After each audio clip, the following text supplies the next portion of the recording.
নমস্কার বন্ধুরা, সিম্পল রন্ধনশালায় আপনাদের সকলকে স্বাগত। আজ আমি আপনাদের সকলের সঙ্গে একটি মাছের রেসিপি শেয়ার করে নিতে চলেছি। কীভাবেই খুব সহজে মাত্র কয়েকটা উপকরণ দিয়ে একেবারে ঘরোয়া পদ্ধতিতে এই মাছের সুস্বাদু রেসিপিটা বানানো যায়, সর্ষে বাটা রান্না করা যায়, সেই রেসিপিটাই আমি আপনাদের সঙ্গে শেয়ার করে নেব। তো পুরো ভিডিওটা স্কিপ না করে দেখতে থাকুন এবং কমেন্ট করে জানান আমাদেরকে যে এই ভিডিওটা কেমন লাগলো। ভালো লাগলে লাইক করুন, শেয়ার করুন, আমাদের চ্যানেল সিম্পল রন্ধনশালাটিকে সাবস্ক্রাইব করে দিন এবং অবশ্যই পুরো রেসিপিটা স্কিপ না করে দেখতে থাকুন। তো চলুন বন্ধুরা, দেখে নিই কী কী লাগছে। প্রথমেই সর্ষে বাটা বানানোর জন্য প্রথমেই 4টে বাটা মাছ নিয়ে নিয়েছি। মাছগুলোকে নুন এবং হলুদ দিয়ে খুব ভালো করে মেখে নেব। সর্ষে বাটা রান্না করার জন্য মাছটাকে খুব ভালো করে ভেজে নিতে হবে। তার জন্য কড়াইতে কিছুটা পরিমাণে সাদা তেল দিয়ে দিচ্ছি। তেল খুব ভালো করে গরম হয়ে গেছে। এরপর মাছগুলো দিয়ে দেব। মাছগুলো এক এক করে দিয়ে দিতে হবে এবং মাছটাকে খুব ভালো করে ভেজে নিতে হবে। বাটা মাছ আমরা অনেক রকম রান্না করেই খাই, তবে আজকে একদম অন্য পদ্ধতিতে আমি বাটা মাছটা রান্না করব এবং অবশ্যই পুরো ভিডিওটা স্কিপ না করে দেখতে থাকুন বন্ধুরা। এইভাবে মাছটা খুব ভালো করে ভেজে নেব। একটা দিক হয়ে গেছে, এবার উল্টো দিকটাও ভেজে নেব। দুটো দিকই খুব ভালো করে ভেজে নিয়েছি। এবার মাছগুলোকে একটি পাত্রে তুলে নেব। বাটা মাছগুলো ভাজা হয়ে গেছে। এরপর সর্ষে বাটা রান্না করার জন্য আমি একটা স্পেশাল মশলা তৈরি করে নেব। তার জন্য প্রথমেই 2 চামচ পোস্ত নিয়ে নেব। তার সাথে নিয়ে নিয়েছি 1 চামচ সর্ষে এবং তার সাথে নিয়ে নিচ্ছি সামান্য পরিমাণে আদা। প্রায় 100 গ্রাম আদা কুচি আমি নিয়ে নিয়েছি। এর সাথে দিয়ে দিচ্ছি সামান্য পরিমাণে গোটা জিরে এবং গোটা ধনে। সমস্ত উপকরণগুলোকে একটু খুব ভালো করে বেটে নিতে হবে। তো এভাবে সবটাকে খুব ভালো করে মিহি করে বেটে নেব। সর্ষে বাটা রান্না করার জন্য এই মশলাটাই কিন্তু সবচেয়ে গুরুত্বপূর্ণ এবং মশলাটা খুব ভালো করে তৈরি করে নিতে হবে, তাহলেই কিন্তু সর্ষে বাটার টেস্টটা একদম ভালো হবে। এর সাথে আমি 4টে থেকে 5টা কাঁচা লঙ্কা দিয়ে দিলাম। কাঁচা লঙ্কা দেওয়ার পরে এটাকে আরও বেশ কিছুক্ষণ ধরে বেটে নেব। খুব ভালো করে মিহি করে বেটে নিতে হবে বন্ধুরা। দেখুন বাটা প্রায় হয়ে এসছে।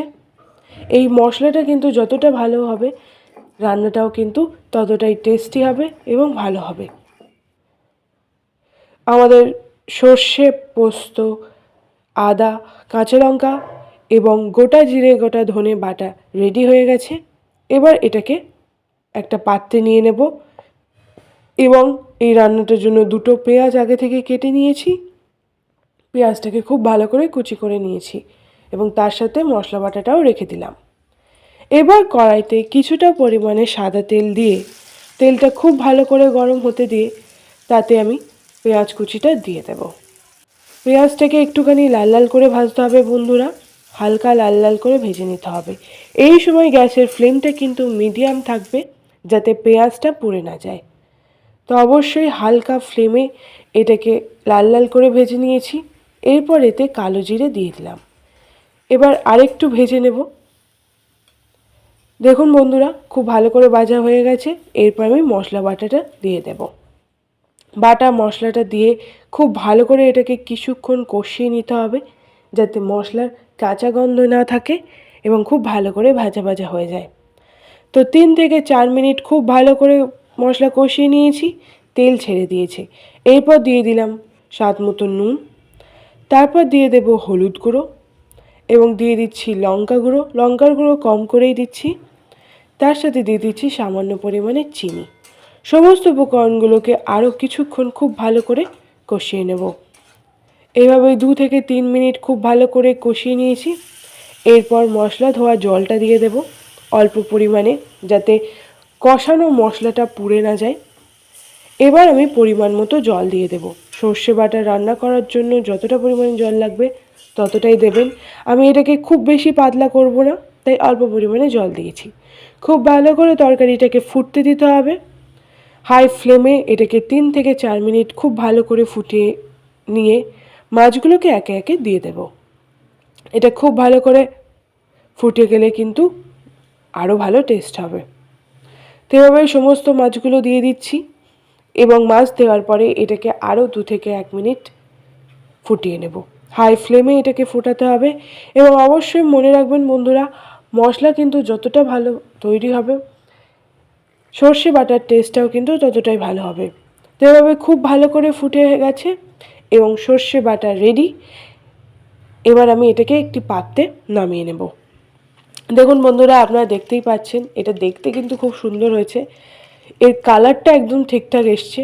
তো অবশ্যই আপনারা সমস্ত মশলা ট্রিক্স টিপস মেনে এটাকে রান্না করবেন, তাহলে কিন্তু একেবারেই সুস্বাদু খেতে হবে এবং গরম ভাতের সঙ্গে পরিবেশন করলে দুপুরের খাবার কিন্তু জমে যাবে।